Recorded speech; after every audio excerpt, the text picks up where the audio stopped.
ഇന്നും ബ്രഹ്മമുഹൂർത്തത്തിന്റെ കുറച്ച് കാര്യങ്ങൾ കൂടി പറയാൻ വേണ്ടിയിട്ട് വന്നതാ. വേറെ ഇൻട്രൊഡക്ഷനും കാര്യങ്ങളൊന്നും നമ്മൾ പറയുന്നില്ല ഒരു വീഡിയോയിലും. അതുകൊണ്ട് തന്നെ കുറേ ആൾക്കാർക്ക് ഡൗട്ടാണ്, എന്താണ് ഇവർ എന്താ പറയുന്നത്, ഫസ്റ്റ് നമ്മൾ ഈ വീഡിയോ ആണ് കാണുന്നതെന്ന് വെച്ചാൽ ഒന്നും മനസ്സിലാവില്ലല്ലോ. അതുകൊണ്ട് അവർക്ക് വേണ്ടി പറയാണ്, നമ്മൾ ബ്രഹ്മമുഹൂർത്ത വിളക്ക് വെക്കുന്നതിനെ കുറിച്ച് ഡീറ്റെയിൽ ആയിട്ടൊരു വീഡിയോ ചെയ്തിട്ടുണ്ട്. അത് അതിനെ തുടർന്ന് പിന്നെ അതിൽ വരുന്ന കുറേ ഡൗട്ടും കാര്യങ്ങളൊക്കെ ഉണ്ടാവുമല്ലോ. അതിങ്ങനെ ഓരോരോ വീഡിയോസ് ആയിട്ട് ഇങ്ങനെ പോവുകയാണ് കേട്ടോ. പറഞ്ഞിതിപ്പോ എത്രാമത്തെ വീഡിയോ ആണ് നമ്മൾ ബ്രഹ്മമുഹൂർത്ത വിളക്കിനെ പറ്റി ഇടുന്നത് പോലെ എനിക്ക് അറിഞ്ഞൂടാ. എന്തായാലും കുറേയൊന്നുമില്ല, കുറച്ച് വീഡിയോസ് ചെയ്തിട്ടുണ്ട്. അപ്പോൾ ഇതിൽ പറയുന്ന കാര്യങ്ങളും ഇതെന്താ പറയാ, ഒരു എവിടെയെങ്കിലും എഴുതപ്പെട്ടതോ അല്ലെങ്കിൽ ശരിക്കും ഇങ്ങനെയാണ് എന്ന് നിർബന്ധം പറയുന്ന പോലെ ഒന്നും അല്ല കേട്ടോ. എൻ്റെ കുറച്ച് കാഴ്ചപ്പാടുകൾ മാത്രമാണ് പറയുന്നത്. അത് നിങ്ങൾക്ക് ചിന്തിച്ചു നോക്കുമ്പോൾ ശരിയെന്ന് തോന്നുകയാണെങ്കിൽ മാത്രമാണ് അത് എടുക്കേണ്ട ആവശ്യമുള്ളൂ. അതല്ല, നിങ്ങൾക്ക് അതല്ലാത്തൊരു അഭിപ്രായമാണെന്ന് വെച്ച് കഴിഞ്ഞാൽ കമൻറ്റിൽ വന്ന് പറയുമ്പോൾ ബാക്കിയുള്ളവർക്കും കൂടി അത് ചിന്തിക്കാനൊരു കാരണമാവുമല്ലോ. അങ്ങനെ ചിന്തിച്ച് നോക്കാമല്ലോ ഏതാ ശരി എന്നുള്ളത്. അപ്പോൾ എൻ്റെ കുറച്ച് കാര്യങ്ങൾ ഞാൻ വെച്ചതും ഞാൻ ചിന്തിക്കുന്നതുമായിട്ടുള്ള കാര്യങ്ങൾ മാത്രമാണ് കേട്ടോ ഈ ചാനലിലുള്ളത്. അപ്പോൾ നിങ്ങളെല്ലാം നിർബന്ധമായിട്ടും ഇങ്ങനെയാണ്, ഇതാണ്, അല്ലാത്തൊന്നും ചെയ്യരുത് എന്ന് നമ്മൾ പറയുന്നില്ല. ഇനി പറയാൻ വന്ന കാര്യം എന്താണെന്ന് വെച്ച് കഴിഞ്ഞാൽ, ഇതിൽ ചോദിച്ച കാര്യം എന്താ അറിയോ, കുറച്ച് കമൻസ് നിങ്ങൾക്ക് തന്നെ നോക്കിയാൽ മനസ്സിലാവും. അവരെ വേദനിപ്പിക്കാൻ വേണ്ടിയിട്ടല്ല പറയുന്നത്. അവർ കുറച്ചും കൂടി ഒന്ന് കമൻറ്റിൽ അത് ചോദിക്കുമ്പോൾ എനിക്ക് റിപ്ലൈ കൊടുക്കാനുള്ള ഒരു ലിമിറ്റേഷൻ ഉണ്ടല്ലോ. സംസാരിക്കുമ്പോൾ ടൈപ്പ് ചെയ്തിടുന്നതും അതും കമൻറ്റ് ബോക്സിലൊക്കെ ആകുമ്പോൾ ഒരു ലിമിറ്റേഷൻസ്, അത് വീഡിയോ ആയിട്ട് പറയാമെന്ന് വിചാരിച്ചതാണ്. അതിൽ പറഞ്ഞ ഒരു കാര്യം എന്താണെന്ന് വെച്ചാൽ, ചേച്ചി ഞാൻ വിളക്ക് വെച്ചു ഇത്ര ദിവസം 10-22 ദിവസം വെച്ച് കഴിഞ്ഞു, എന്നിട്ട് തന്നെ റിസൾട്ട് കിട്ടിയില്ല, ഒന്നും നടന്നില്ല, ഒന്നും സംഭവിച്ചില്ല, എനിക്ക് സങ്കടമായി, ഞാനിത് നിർത്തുവാണ്, ഇനി വെക്കുന്നില്ല, അങ്ങനെയുള്ളൊരു നിരാശ കൊണ്ടുവരുന്നൊരു സംഭവം ഉണ്ടല്ലോ. അങ്ങനെ അപ്പം ഞാൻ വിചാരിക്കുകയാണ്, ഞാൻ ചോദിക്കുക, നിങ്ങളിപ്പോൾ ഒരു 48 ദിവസം വെക്കേണ്ട വിളക്കാണ് സ്റ്റാർട്ട് ചെയ്തത്. അതൊരു 10-22 ദിവസം ആകുമ്പോഴത്തേക്കും അതിൻ്റെ റിസൾട്ട് കിട്ടാഞ്ഞിട്ട് നിങ്ങൾക്ക് സങ്കടം വരികയാണ്. അവിടെ തന്നെ നമ്മൾ മാറണം എന്നുള്ളത് ശരിയല്ലേ? മാറി ചിന്തിക്കേണ്ട സമയമായി. അങ്ങനെയുള്ള ആൾക്കാർ ഇത്ര പെട്ടെന്ന് ക്ഷമയില്ലാണ്ട് ഇത്ര പെട്ടെന്ന് നിരാശപ്പെടുന്ന ആൾക്കാർക്കുണ്ടല്ലോ, ദൈവം പെട്ടെന്ന് റിസൾട്ട് കൊടുക്കൂല. കാരണം നിങ്ങൾക്ക് ഇനിയും മോൾട്ട് ചെയ്തെടുക്കാനുണ്ട് എന്നുള്ള രീതിയിൽ എനിക്ക് തോന്നുന്നു നിങ്ങൾക്കൊക്കെ ഇനിയും പരീക്ഷണങ്ങൾ വരികയാണ് ചെയ്യാം. കാരണം ഒരു കാര്യത്തിന് ഒരു 48 ദിവസം പോലും നമ്മൾ അത്രയും ഉറപ്പ് പറയുന്നുണ്ട്. ഈ വിളക്ക് എല്ലാവരുടെ ജീവിതത്തിലും അത്രയും മിറാക്കിൾസ് ഉണ്ടാക്കിയിട്ടുണ്ട്. അങ്ങനത്തെ അനുഭവ കഥകൾ ഒരുപാട് ആൾക്കാർ നമ്മളെ കമന്റിലും വന്ന് പറയുന്നുണ്ട്. അങ്ങനെയുള്ള കുറേ കഥകൾ നമ്മൾ കേൾക്കുന്നുണ്ട്. കഥകളല്ല, കാര്യങ്ങൾ തന്നെ കേൾക്കുന്നുണ്ട്. അപ്പൊ അത്രയും ഉറപ്പുണ്ടായിട്ട് പോലും ആ ഒരു 48 ദിവസം വെയിറ്റ് ചെയ്യാൻ നിങ്ങളെ കൊണ്ട് പറ്റുന്നില്ല. എന്നിട്ട് അതിൻ്റെ ഒരു പകുതി വരുമ്പോഴത്തേക്കും നിങ്ങൾക്കത് മതി, ഇനി ഒന്നും വേണ്ട. അതെന്തുകൊണ്ടാണ് അങ്ങനെ ചിന്തിക്കുന്നതെന്ന് എനിക്ക് മനസ്സിലായില്ല. കാരണം എന്താ വെച്ചാൽ, നമ്മളൊരു കാര്യം ചെയ്യുമ്പോൾ അത് പൂർത്തിയായിട്ട് വൃത്തിക്ക് ചെയ്യുക, നല്ല മനസ്സർപ്പിച്ച് നല്ല രീതിയിൽ പറ്റാവുന്ന രീതിയിൽ എത്രത്തോളം നന്നാക്കി ചെയ്യാൻ പറ്റുമോ ആ ഡെഡിക്കേഷൻ അവിടെ കാണിക്കുക. എന്നിട്ട് അത് കാത്തിരിക്കുക. ആ ക്ഷമയില്ലാത്ത ഒരാളെ എങ്ങനെയാണ് പെട്ടെന്ന് ആഗ്രഹിക്കുന്ന കാര്യങ്ങളൊക്കെ ദൈവം പെട്ടെന്ന് എടുത്തു തരുമോ? ഇല്ല. അവർക്ക് ഇനിയും പരീക്ഷണങ്ങൾ കൂടുതലാണ് കൊടുക്കുക. നിങ്ങളെ ക്ഷമ പഠിപ്പിക്കും എന്നൊക്കെ പറയുന്ന രീതി ഉണ്ടല്ലോ, അങ്ങനെയുള്ള ആൾക്കാരെ ക്ഷമ പഠിപ്പിക്കും. ശരിക്കും അത് ആവശ്യമാണ് നമ്മളെ ജീവിതത്തിൽ. ഈ ഒരു വിളക്ക് വെക്കുന്ന കാര്യത്തെ മാത്രമല്ല അത് ബാധിക്കുക, ഒരുപാട് കാര്യങ്ങളെ അത് ബാധിക്കൂലേ. നിങ്ങളുടെ ലൈഫിലുള്ള മറ്റുള്ള കാര്യങ്ങളൊക്കെ ഈ ഒരു ക്ഷമയില്ലായ്മ ബാധിക്കൂലേ. അത് മാത്രമല്ല, നമ്മൾ പ്രത്യേകം പറയുന്നുണ്ട്, ഈ ഒരു 48 ദിവസത്തെ വിളക്ക് വെക്കുമ്പോൾ ചിലവർക്ക്, ഒരാൾ എന്നെ വിളിച്ച് പറഞ്ഞ റിസൾട്ട് 3 ദിവസം കൊണ്ട് അവർക്ക് വിളക്ക് വെച്ച് 3-ാമത്തെ ദിവസം തന്നെ ലൈഫ് മൊത്തത്തിൽ മാറിയ രീതിയിലാണ് സംസാരിച്ചത്. പിന്നെ 7-ാം ദിവസം, 13-ാമത്തെ ദിവസം, 21-ാമത്തെ ദിവസം, 22-ാമത്തെ ദിവസം എന്നൊക്കെ പറഞ്ഞിട്ട് പലരും ഇങ്ങനെ വിളിച്ച് പറയുകയാണ്. കമന്റ് ബോക്സ് തന്നെ ചെക്ക് ചെയ്ത് നോക്കിയാൽ നമുക്ക് കുറേ ആൾക്കാർ അനുഭവങ്ങൾ കാണാൻ പറ്റും. അപ്പോൾ അത്രയും റിസൾട്ട് കിട്ടുന്നുണ്ട് ചിലർക്ക്. പക്ഷേ ചില ആളുകൾക്ക് ഇത് ചെയ്ത് കഴിഞ്ഞിട്ട് ഒരു വർഷമൊക്കെ എടുക്കുന്നുണ്ട് അതിന്റെ റിസൾട്ട് കിട്ടാൻ വേണ്ടിയിട്ട്. നമ്മളൊരു ആഗ്രഹം പറയുന്നു, അങ്ങനെയാണെങ്കിൽ നമ്മളിത് പറയുന്നു, എഴുതുന്നു. ഇങ്ങനെ ആയി കഴിഞ്ഞാൽ പിന്നെ ദൈവത്തെയൊക്കെ ആർക്കെങ്കിലും ഒരു വില ഉണ്ടാവുമോ? മറ്റേ ഈ പാട്ടില്ലേ, കാണുന്ന സ്വപ്നങ്ങൾ എല്ലാം ഫലിച്ചാൽ കാലത്തിൻ കൽപ്പനയ്ക്കെന്തു മൂല്യം, നമ്മുടെ വാചനമെന്നും നിറഞ്ഞാൽ നാരായണമെന്തിന്നമ്പലങ്ങൾ. അതേ അവസ്ഥയായിരിക്കും. ആ പാട്ട് പാടാൻ കിട്ടിയ ഒരു ചാൻസ് ഞാൻ വിട്ട് കളയൂല. കേൾക്കുന്നവർക്ക് എങ്ങനെയായാലും എനിക്കത് പ്രശ്നമല്ല, ഞാൻ പാടും, എനിക്കിഷ്ടമാണ് പാട്ട് പാടാൻ. ആ അപ്പോൾ ഞാൻ പറഞ്ഞ ഈ പാട്ടിൻ്റെ വരികൾ അത് ചെറുതിലേ എൻ്റെ മനസ്സിൽ നല്ല അടിവരായിട്ട് പതിഞ്ഞൊരു സാധനമാണ്. എന്താണെന്ന് വെച്ച് കഴിഞ്ഞാൽ അങ്ങനെയാണെങ്കിൽ പിന്നെ എന്താ, എല്ലാവർക്കും ഈ ഒരു വിളക്ക് വെച്ചാൽ പോരെ. ഒരു 48 ദിവസം പ്രയത്നിച്ചു കഴിഞ്ഞാൽ സംഭവം പെട്ടെന്ന് തന്നെ നമ്മൾ ATM ഇടുന്ന മാതിരി കിട്ടുന്നുണ്ടെങ്കിൽ അതിനല്ലേ നേരം കാണൂ. അങ്ങനെയൊന്നല്ല, നമുക്കതൊരു ദൈവീകതയിൽ നമ്മളെ ഒരു എന്താ പറയുക, ഏതൊരാൾക്കും കൊണ്ടുപോയിട്ട് ഈ വിളക്ക് വെച്ചിട്ട് എന്തും നേടാം എന്നുള്ള രീതിയിൽ ചിന്തിക്കരുത്. ആ വിളക്ക് വെക്കുമ്പോൾ ഉണ്ടല്ലോ നമ്മൾ ഓട്ടോമാറ്റിക്കലി മാറണം. നമ്മൾ അതിൽ ലയിച്ച് അതിനോട് പൂർണ്ണ ഭക്തിയോട് കൂടിയിട്ട് പൂർണ്ണ വിശ്വാസത്തോട് കൂടിയാണ് ഒരാൾ ആ വിളക്ക് വെക്കുന്നത് എങ്കിൽ ആ വിളക്ക് വെച്ച് തുടങ്ങുമ്പോൾ തന്നെ അവരുടെ സ്വഭാവത്തിലും ചിന്തയിലും തന്നെ ഏറ്റവും ആദ്യം അവരുടെ ചിന്തയിലാണ് മാറ്റം വരിക. അവര് നല്ല രീതിയിൽ ചിന്തിക്കാനും കുറച്ചൊന്നും എന്താ പറയുക, നമ്മളൊന്ന് കാം ആൻഡ് ക്വയറ്റ് ആയിട്ടുള്ള രീതിയിലേക്ക് മാറുകയൊക്കെ ചെയ്യും. അപ്പം പിന്നെ ബാക്കി കാര്യങ്ങൾ അതിനെ തുടർന്ന് മാറാൻ തുടങ്ങും. അതായത് നമ്മളിപ്പോൾ ഇരിക്കുന്ന നമ്മളെ ചുറ്റുപാട് മാറണമെങ്കിൽ നമ്മൾ ചിരിക്കാത്തതുകൊണ്ട് നമ്മളോട് പലരും ചിരിക്കാത്ത പോകുന്നുണ്ടാവും. നിങ്ങൾ ശ്രദ്ധിച്ചൊക്കെ പല ആൾക്കാരും പറയും, ഓ അവൾ പോകുന്ന സമയത്തൊന്നും മുഖത്ത് നോക്കി ചിരിച്ചിട്ട് പോലുമില്ല. അപ്പൊ നിങ്ങൾ ചിരിച്ചോ? ചിരിച്ചിട്ട് ചിരിക്കാത്തവരുണ്ടാവേ, അതല്ല പറയുന്നത്. അപ്പൊ അതേപോലെ നമ്മൾ അങ്ങോട്ടേക്ക് നമ്മൾ എന്താണോ പ്രതീക്ഷിക്കുന്നത് അതല്ലേ സംഭവിക്കാം. ഇപ്പോൾ ഞാൻ സന്തോഷത്തോടെ ഒരു കാര്യം ഞാൻ നോക്കുകയാണ്, എൻ്റെ മനസ്സ് ഭയങ്കര സന്തോഷമൊക്കെ നിറഞ്ഞ് അടിപൊളിയായിട്ടിരിക്കുന്ന ഒരു സമയത്ത് എനിക്കൊരു സംഭവം ഞാൻ കാണുകയാണ്. അപ്പം ഞാൻ എപ്പോഴും അതിൽ പോസിറ്റീവായ നല്ല രീതിയിലാണ് അതിനെ കാണുക.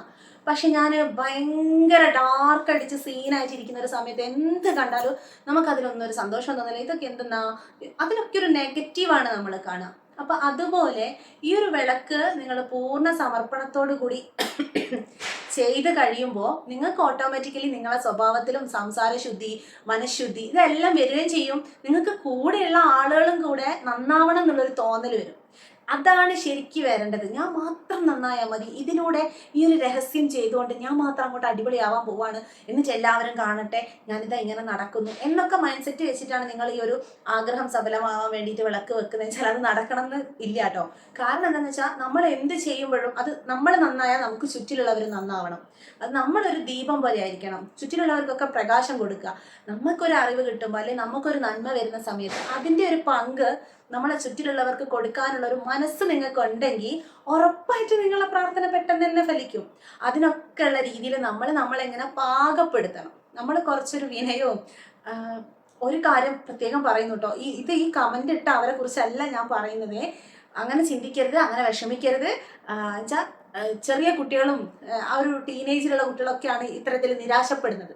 അതെന്തുകൊണ്ടാന്ന് വെച്ച് കഴിഞ്ഞാൽ നിങ്ങളെ കുറ്റമല്ല, നിങ്ങളെ ആ ഒരു സമയത്തെ ചിന്ത, നിങ്ങൾ ആ വളർച്ചേൻ്റെ ഘട്ടത്തിലുള്ള ഹോർമോൺ ചേഞ്ചസ്, തെറ്റും ശരിയും തിരഞ്ഞെടുക്കാനുള്ള ഒരു ഇതൊക്കെ ഉണ്ടല്ലോ, അനുഭവ സമ്പത്തിൻ്റെത്, അതൊക്കെ ഡിപ്പെൻഡ് ചെയ്തിട്ടാണ് നിങ്ങൾ അങ്ങനെ ചിന്തിച്ചത്. ഞാൻ അവരെ വിഷമിപ്പിക്കാൻ വേണ്ടി ആ കമന്റ് ഇട്ട ഒരാളെ മാത്രം എടുത്തിട്ട് ഇങ്ങനെ പറയല്ല, അങ്ങനെ ചിന്തിക്കരുത് കേട്ടോ. അങ്ങനെ തോന്നിയിട്ടുണ്ടെങ്കിൽ ക്ഷമിക്കുക, അങ്ങനെയല്ല ഞാൻ പറയുന്നത്. ഒരാൾ മാത്രമല്ല, ഒരുപാട് ആൾക്കാർ, കുറേ പേര് എനിക്ക് മെസ്സേജ് അയച്ചിട്ടുണ്ട്, ഞാൻ ഈ വിളക്ക് വെച്ചു എനിക്കത് കിട്ടിയില്ല. അങ്ങനെ ചിന്തിക്കരുത്. നിങ്ങൾ വിളക്ക് വെക്കുന്ന സമയത്ത് അശേഷം ഒരു സംശയം ഉണ്ടാവരുത്, ഇത് നടക്കൂലേ, ഒന്ന് വെച്ച് നോക്കാം, അങ്ങനെ പൂർണ്ണ തൃപ്തി ഇല്ലാണ്ട് വെക്കരുത്. നമ്മൾ പൂർണ്ണമായി അതിൽ വിശ്വസിച്ച് കഴിഞ്ഞു പിന്നെ നമുക്കൊന്നിനെയും പേടിയില്ല. നമുക്ക് ഒന്നിനെയും അത് വെച്ച് കഴിഞ്ഞിട്ട് ഇത് എന്നാ നടക്കുക എന്ന രീതിയിലല്ല ചിന്തിക്കുന്നത്. ഇതിപ്പോൾ നടക്കും എന്നുള്ള രീതിയിൽ നിങ്ങൾ വെയിറ്റ് ചെയ്യുന്നത് കൊണ്ടാണ് നിങ്ങൾക്ക് ആ പ്രശ്നം. നമ്മളത് സംഭവിച്ചു കഴിഞ്ഞു എന്നുള്ള രീതിയിലല്ലേ വിളക്ക് വെക്കുന്നത്. അതായത് എന്താഗ്രഹമാണോ അത് നമുക്ക് സാധിച്ച് കിട്ടിയതിനുള്ള ഒരു നന്ദി സൂചകമായിട്ടാണ് നമ്മൾ ആ വിളക്ക് വെക്കുന്നത്. അങ്ങനെയാണ് നമ്മൾ എഴുതുന്നതൊക്കെ ചെയ്യുന്നത്. അപ്പൊ അതേപോലെ നിങ്ങളൊന്ന് ക്ഷമിക്കുക, അത് വരും. ആ ദീപം നിങ്ങൾ പൂർണ്ണ മനസ്സോടെ സംശയമില്ലാണ്ട് ഭക്തിയോടുകൂടി സമർപ്പിച്ച് വെച്ചിട്ടുണ്ടെങ്കിൽ അത് ആ വെളിച്ചത്തിൻ്റെ ഒരു ഗുണം ഉണ്ടല്ലോ നിങ്ങളുടെ ജീവിതത്തിൽ ഉറപ്പായിട്ടും ഒരു സമയത്ത് നിങ്ങൾക്ക് കിട്ടും. പിന്നെ വേറൊരു കാര്യം പറഞ്ഞുതരാം. ഞാനിപ്പോൾ ഒരു ജോലി ആഗ്രഹിക്കുകയാണ്, ആ ജോലി എനിക്ക് കിട്ടണം, അതെന്നെയാണ് ഞാൻ നിരന്തരം ആഗ്രഹിക്കുന്നത്. പക്ഷെ ഞാനത് വിചാരിച്ച് വിളക്ക് വെച്ചു, പക്ഷെ എനിക്ക് ആ ജോലി കിട്ടിയില്ല. അപ്പം തന്നെ നമ്മൾ നെഗറ്റീവായി, ദൈവം ഇല്ല, എനിക്ക് വേണ്ട, എൻ്റെ പ്രാർത്ഥന കേൾക്കുന്നില്ല, പിന്നെ അങ്ങോട്ട് പരാതിൻ്റെ ഘോഷയാത്രയാണ്. അങ്ങനെയല്ല, ആ ജോലി എനിക്ക് നല്ലതായിരിക്കില്ല, എനിക്ക് അതായിരിക്കില്ല ഗുണം ചെയ്യാം. നമുക്ക് എന്താണ് ഗുണം ചെയ്യുക എന്നുള്ളത് നമ്മളെക്കാൾ മുന്നേ എല്ലാം ഉണ്ട്, അറിയുന്ന ഒരാളവിടെ ഉണ്ട്. അപ്പൊ ഞാൻ എന്തെങ്കിലും ഒരു കാര്യത്തിന് ഇറങ്ങി പുറപ്പെടുമ്പോൾ അതെനിക്ക് നെഗറ്റീവായിട്ട് തോന്നുന്ന ഒരു കാര്യമായിരിക്കാം, പക്ഷെ അത് നമുക്ക് ആ സമയത്ത് തന്നാലായിരിക്കും നമ്മൾ ഇതിൽ കൂടുതൽ ദുഃഖിക്കുക. മനസ്സിലായോ? ആ ജോലി ആയിരിക്കില്ല എൻ്റെ ഈ ജന്മത്തിൽ ഞാൻ ചെയ്യേണ്ടിയിരുന്ന ജോലി, അതായിരിക്കില്ല. എന്തെങ്കിലും നിങ്ങൾ ആഗ്രഹിച്ചിട്ട് കിട്ടുന്നില്ലെങ്കിൽ അതിനർത്ഥം നിങ്ങൾക്ക് അർഹതപ്പെട്ടതല്ല അത്, അല്ലെങ്കിൽ അതിനേക്കാൾ മനോഹരമായ മറ്റെന്തോ ഒന്ന് നിങ്ങൾക്ക് വെയിറ്റ് ചെയ്തിരുന്നുണ്ട്. ഏതോ ഒരു സിനിമ നടി പറഞ്ഞിട്ട് ഞാൻ കേട്ടിട്ടുണ്ട്, നമ്മളെ ആരാന്നറിയോ, നല്ല ഫേമസ് ആയിട്ടുള്ള ഒരാളാണ്, മറന്നു. അവർ പറഞ്ഞിട്ടുണ്ട്, നമ്മളെ പ്ലാൻ വർക്കൗട്ട് ആയില്ല എന്ന് വെച്ച് കഴിഞ്ഞാൽ വിഷമിക്കരുത്, അതിനേക്കാൾ ബ്യൂട്ടിഫുൾ ആയിട്ടുള്ളൊരു പ്ലാൻ വേറെ കിടക്കുന്നുണ്ടാവും. നമ്മൾ ഈ ഒരു ചിന്താഗതിയിലായിരിക്കും നമുക്ക് ഇന്ന വഴി തിരഞ്ഞെടുക്കാം, ഇത് വഴി ഇങ്ങനെ ചെയ്യാനുള്ള പ്ലാൻ ഉണ്ടാവും. ആ പ്ലാൻ പൊട്ടിപ്പോയി എന്ന് വിചാരിച്ചിട്ട് നിങ്ങൾ സങ്കടപ്പെടരുത്. നമ്മൾ ചിന്തിച്ചതിനെക്കാട്ടി അടിപൊളി സൂപ്പർ പ്ലാൻ വേറെ ഇരിക്കുന്നുണ്ടാവും. അത് എത്രയോ തവണ എൻ്റെ ജീവിതത്തിൽ എനിക്ക് അനുഭവത്തിൽ മനസ്സിലായൊരു കാര്യമാണ്. പല കാര്യങ്ങളും ആ സമയത്ത് അത് കിട്ടാതാവുമ്പോൾ നമുക്കൊരു വിഷമം വരും. അപ്പോൾ പക്ഷെ അതായിരിക്കില്ല, അത് കിട്ടിയില്ലെങ്കിൽ പെട്ടുപോയെന്ന് പിന്നീട് നമുക്ക് തോന്നും. അത്തരത്തിലായിരിക്കും ആ കാര്യം. അപ്പോൾ നമ്മൾ ഒരു താൽക്കാലിക സന്തോഷം തന്നിട്ട് ഓക്കെ തട്ടിവിട്ട് പോകുന്ന രീതിയിലേക്ക് ആക്കുന്നതിൽ നല്ലത് നമുക്ക് എന്നത്തെ ശാശ്വതമായ ഒരു സമാധാനവും സന്തോഷവും കിട്ടുന്നതല്ലേ, അതല്ലേ നല്ലത്. പിന്നെ അതൊരു കാര്യം. വേറൊരു കാര്യം ഞാൻ മനസ്സിലാക്കി എന്താണെന്ന് വെച്ചാൽ, എന്തെങ്കിലും ഒരു കാര്യത്തിൽ, ഇത് ഞാൻ മുമ്പത്തെ വീഡിയോയിലൊക്കെ പറഞ്ഞിട്ടുണ്ട്, എന്തെങ്കിലും ഒരു കാര്യത്തിന് നമ്മൾ ആഗ്രഹിക്കുകയാണ്, അത് ആഗ്രഹിച്ച ഉടനെ എനിക്ക് അങ്ങോട്ട് കിട്ടിക്കഴിഞ്ഞാൽ ഇറ്റ്സ് ഓക്കെ, മതി എന്ന രീതിയിലാണ്. പക്ഷെ ആ കാര്യം നമുക്ക് കിട്ടാൻ വേണ്ടിയിട്ട് നമ്മളേറ്റവും വട്ടം കറക്കുക. എന്നിട്ട് ഞാൻ അതിൽ സ്റ്റിക്ക് ഓൺ ചെയ്യാം, എനിക്ക് അത് വേണം അത് വേണം തന്നെ ഞാൻ നിരന്തരം പരിശ്രമിച്ചിട്ട് അവസാനം അത് നമ്മളെ കയ്യിൽ കിട്ടുമ്പോൾ സെയിം സാധനമായിരിക്കും. ഫസ്റ്റ് എനിക്കത് കിട്ടിയ സമയത്ത് ഓക്കെ, പക്ഷെ അതേ സാധനത്തിന് വേണ്ടിയിട്ട്, അതേ കാര്യത്തിന് വേണ്ടി ഞാൻ ഇങ്ങനെ ഭയങ്കരമായിട്ട് ബേണിംഗ് ഡിസയർ എന്നൊക്കെ പറഞ്ഞ പോലെ അതിനു വേണ്ടി പരിശ്രമിച്ചിട്ട് അതെനിക്ക് കിട്ടുമ്പോൾ ആലോചിക്കൂ, ഒരേ കാര്യത്തിൽ നമുക്ക് രണ്ട് തരത്തിലുള്ള ഫീലിങ്സ് ആണ് വരുന്നത്. ഒരുപാട് പരിശ്രമിച്ചിട്ട് ഒരു സാധനം കിട്ടുമ്പോൾ നമുക്കത് ഭയങ്കര വാല്യുബിൾ ആയിരിക്കും. അപ്പോൾ ഒരേ കാര്യത്തിലുള്ള അതിൻ്റെ മൂല്യത്തിൻ്റെ മഹത്വം മനസ്സിലാക്കി തരും നമുക്ക്. അത് നമുക്ക് ഏറ്റവും കൂടുതൽ വേണ്ട സാധനമായിരിക്കും. നമുക്കത് അത്രയും വില മനസ്സിലാക്കിയതിന് ശേഷമായിരിക്കും നമ്മൾ അതിലേക്ക് എത്തേണ്ടിയിരിക്കുക. അതുകൊണ്ടൊക്കെയാണ് നമ്മൾ വിചാരിക്കുക, നമ്മൾ പ്ലാൻ ചെയ്യുന്ന പോലെ നടക്കണം കാര്യങ്ങൾ, നമ്മൾ വിചാരിക്കുന്ന നിമിഷത്തിൽ ആ കാര്യം നടക്കണം എന്ന് വിചാരിച്ചു കഴിഞ്ഞാൽ അത് കുറച്ച് മെനക്കെട്ട പണിയല്ലേ. അപ്പോൾ ഇതിനെന്ത് ചെയ്യാമെന്നറിയോ? നാമജപത്തെ കുറിച്ച് എനിക്ക് കുറേ കമന്റ് വന്നു. പക്ഷെ എനിക്ക് അതിനെപ്പറ്റി കൂടുതൽ ആധികാരികമായിട്ടൊന്നല്ല, കൂടുതലായിട്ട് പറയാനേ എനിക്ക് അറിഞ്ഞൂടാ. പക്ഷെ നാമജപം കൊണ്ട് എന്ത് കിട്ടും എന്ന് എനിക്കറിയാം. എന്താന്ന് വെച്ച് കഴിഞ്ഞാൽ, നമ്മൾ നാമജപം നടത്തുന്ന സമയത്ത് നമ്മളിൽ മറ്റുള്ള ചിന്തകളൊക്കെ ഫസ്റ്റ് തന്നെ നിങ്ങൾ ഈ നാമജപം ചെയ്യുന്ന സമയത്ത്, എന്തെങ്കിലും ജപിക്കുന്ന സമയത്ത് നിങ്ങൾക്ക് പല പല ചിന്തകൾ ഉള്ളിൽ ഇങ്ങനെ അതിൻ്റെ ഇടയ്ക്ക് കൂടെ ഇങ്ങനെ കയറി വരും. പല പല കാര്യങ്ങൾ ഇങ്ങനെ ഇടയ്ക്കിടയ്ക്കായിട്ട് ഇങ്ങനെ കയറി വന്നിട്ട് കോൺസെൻട്രേഷൻ പോയി പോകും ഫസ്റ്റ്. പക്ഷെ അത് നിങ്ങൾ എന്നാലും അതിന് വേണ്ടിയിട്ട് ഇങ്ങനെ ശ്രമിക്കുമ്പോൾ ആ നാമജപത്തിൽ നിങ്ങൾക്കൊരു ലഹരി കിട്ടും. അത് ശരി, അതൊക്കെ ആയിരിക്കണം നമ്മളെ ജീവിതത്തിലെ ലഹരി. അപ്പം ആ ഒരു നാമജപം നമ്മുടെ ലൈഫിൽ നമ്മൾ തുടർന്നുകൊണ്ട് സ്ഥിരമായിട്ട് ചെയ്തു പോരാന്നുണ്ടെങ്കിൽ 100% ഉറപ്പാണ് പിന്നീട് നമുക്ക് അത് ഇത് എന്നുള്ള ആ ഒരു രീതി വരില്ല. ആ നാമജപം ചെയ്യുന്ന ഒരാളുണ്ടല്ലോ, ഇങ്ങനെ പോകുമ്പോൾ അവർക്ക് അർഹിക്കാത്ത ഒന്നിൽ അവർക്കൊരു മോഹം വരില്ല. അവർക്ക് അർഹിക്കുന്ന കാര്യത്തിൽ മാത്രമായിരിക്കും അവരെ ശ്രദ്ധപ്പെടുന്നുണ്ടാവുക. അവരുടെ പ്ലാനും ഈ ഒരു നമുക്ക് വെച്ചിട്ടുള്ള പ്ലാൻ ഉണ്ടല്ലോ, അതുപോലെ തന്നെയായിരിക്കും നമ്മളെ മനസ്സും പ്ലാൻ ചെയ്ത് പോരുക. എല്ലാം ഒരു റൂട്ടിലേക്ക് അങ്ങോട്ട് ഒഴുകി വരും. അതായത് ആദ്യം നമുക്ക് അറിഞ്ഞൂടാ ഇതെനിക്ക് വെച്ചതാണോ അല്ലയോ എന്നറിഞ്ഞോ, പക്ഷെ എനിക്കത് ഭയങ്കര ഇഷ്ടമാണെന്ന് പറയും. അത് കിട്ടാണ്ടാകുമ്പോൾ നമുക്ക് ദേഷ്യം പിടിക്കും, ദൈവത്തെ കുറച്ച് ചീത്തയും വിളിക്കും. പക്ഷെങ്കിൽ അങ്ങനെയല്ല, നാമജപം ഉണ്ടെങ്കിൽ നാമജപത്തിലൂടെ നമുക്കിങ്ങനെ നമ്മൾ ചിന്തിക്കുന്ന കാര്യങ്ങളൊക്കെ ശരിക്കും നമുക്ക് വെച്ചത് തന്നെയാണ് നമ്മളെ മനസ്സിൽ തോന്നുള്ളൂ. എന്തുകൊണ്ടാന്ന് വെച്ച് കഴിഞ്ഞാൽ, നാമജപത്തിലൂടെ നമ്മളെ ശരീരവും മനസ്സും ഒരേ രീതിയിൽ ഒഴുകുന്ന പോലെയൊക്കെ ഒരു ഫീല് വരും. വെച്ചാൽ നമുക്ക് ഒരു വല്ലാത്തൊരു ധൈര്യം വരും, നമ്മളെ കൂടി ഒരു ശക്തി ഉണ്ട് എന്നുള്ളൊരു തിരിച്ചറിവ് വരിക. എന്താ പറയുക, അതിൻ്റെ അർത്ഥം മനസ്സിലാവണമെന്നില്ല. രാമായണം ഞാൻ പഠിച്ചിട്ടുമില്ല, എനിക്കൊരാളും കഥ പറഞ്ഞു തന്നിട്ടില്ല. ഞാൻ പറഞ്ഞു ചെറുതിലെ ഇങ്ങനെ സ്കൂളിൽ ഒരുപാട് ലീവ് എടുക്കുന്ന കാര്യം പറഞ്ഞല്ലോ, അതുകൊണ്ട് തന്നെ എനിക്ക് അങ്ങനത്തെ ആ ഒരു സമയത്തൊന്നും നമ്മൾ കേട്ടറിവുള്ള ഒരു കഥ എനിക്ക് കിട്ടിയിട്ടില്ല. വെച്ചാൽ ആരുടെ അടുത്തൊന്നും ഒന്നും കേട്ടിട്ടില്ല. പക്ഷെ ഒരു സമയം എത്തിയപ്പം എനിക്ക് തോന്നിയതാണ് എനിക്ക് രാമായണം വായിക്കണം. അത് അറിയോ ഇല്ലയോ ഒന്നുമില്ല, അത് ആ ഭാഷയിൽ പിന്നെ പരിഭാഷ അങ്ങനെ ഒന്നുമില്ല, മലയാളം എഴുതിയ കഥയൊന്നുമല്ല ഞാൻ വായിച്ചത്. അല്ലാതെ ഞാൻ ആ ശ്ലോകം ചൊല്ലി പോവാണ്. അക്ഷരങ്ങൾ അറിയാലോ, ആ അക്ഷരങ്ങൾ ചേർത്ത് വെച്ച് ഞാനങ്ങ് ചൊല്ലി തുടങ്ങിയതാ. ഇതിന്റെ കഥയൊന്നും എനിക്ക് അറിഞ്ഞൂടാ. ആകെ അറിയുന്നത് രാമന് സീത എപ്പടി, ആ ഒരു ചോദ്യമൊക്കെ ഉണ്ടല്ലോ പഴഞ്ചൊല്ല്, രാവണൻ സീതേനെ കട്ടുകൊണ്ട് പോയി, ഇത്തരമല്ല ആ പഴഞ്ചൊല്ലും കോമൺ ആയിട്ട് സംസാരിക്കുന്ന കാര്യങ്ങളെന്നല്ലാണ്ട് രാമായണത്തിൽ എനിക്ക് ഒന്നും അറിഞ്ഞൂടാ. ഇപ്പോഴും ഒന്നും അറിയുന്നല്ല പറയുന്നേ. പക്ഷേ ഉണ്ടല്ലോ, നമ്മൾ അതിനോടുള്ളൊരു ആഗ്രഹം സമർപ്പിച്ചുകൊണ്ട് ആഗ്രഹത്തോട് കൂടിയിട്ട് ആ ബുക്ക് എടുത്തിട്ട് ഞാൻ ആ ശ്ലോകങ്ങൾ, ആ അക്ഷരങ്ങൾ ഇങ്ങനെ ചേർത്ത് വെച്ച് എനിക്ക് അറിയാവുന്ന പോലെ ചൊല്ലി. ഒരുപാട് തെറ്റുകൾ വന്നിട്ടുണ്ട്, പക്ഷെ അത് നിരന്തരം ചൊല്ലിക്കൊണ്ടേയിരുന്നു. എത്ര ചൊല്ലിയിട്ടും മനസ്സിലാവാത്ത അക്ഷരങ്ങളുണ്ട്, വാക്കുകളൊക്കെ ഉണ്ട്. പക്ഷെ എന്നാലും ഞാനത് നിരന്തരം അതിനോടുള്ള ഇഷ്ടം കൊണ്ട് ഞാനത് ഇതിൽ നിന്ന് എനിക്ക് എന്തോ കിട്ടുമെന്ന് ഞാൻ ഉറച്ചു വിശ്വസിച്ചതുകൊണ്ട് അത് വായിച്ച് വായിച്ച് വായിച്ച് വായിച്ച് എനിക്കറിയില്ല അത് എങ്ങനെയാ അതിൻ്റെ കഥ എന്നിലേക്ക് ഇങ്ങനെ ഒഴുകി വന്നതുപോലെ എനിക്കിങ്ങനെ മനസ്സിലാവാൻ തുടങ്ങി. കുറേ തവണ രാമായണം വായിക്കുമ്പോഴത്തേക്കും ആ രാമായണത്തിൻ്റെ കഥ എനിക്കതിൽ ഭയങ്കര സന്തോഷമുള്ള കാര്യമാണ്. ഞാൻ ഒരുപാട് ഇമോഷണലി ഭയങ്കര ഇതിൽ എനിക്ക് തോന്നിയൊരു കാര്യമാണ്. കാരണം എന്താ വെച്ചാൽ എനിക്ക് ഒരാൾ രാമായണം പറഞ്ഞു തന്നിട്ടല്ല ഞാൻ കേട്ടത്. രാമായണം ഞാൻ വായിച്ചിട്ട് എനിക്ക് സ്വയം അതിൻ്റെ കഥ ഇങ്ങനെ തോന്നുകയാണ്, ഇന്നതാണ്. പക്ഷെ മുഴുവനായിട്ടല്ല കേട്ടോ, പലയിടത്തും ഞാൻ കേട്ടിട്ടുണ്ട്.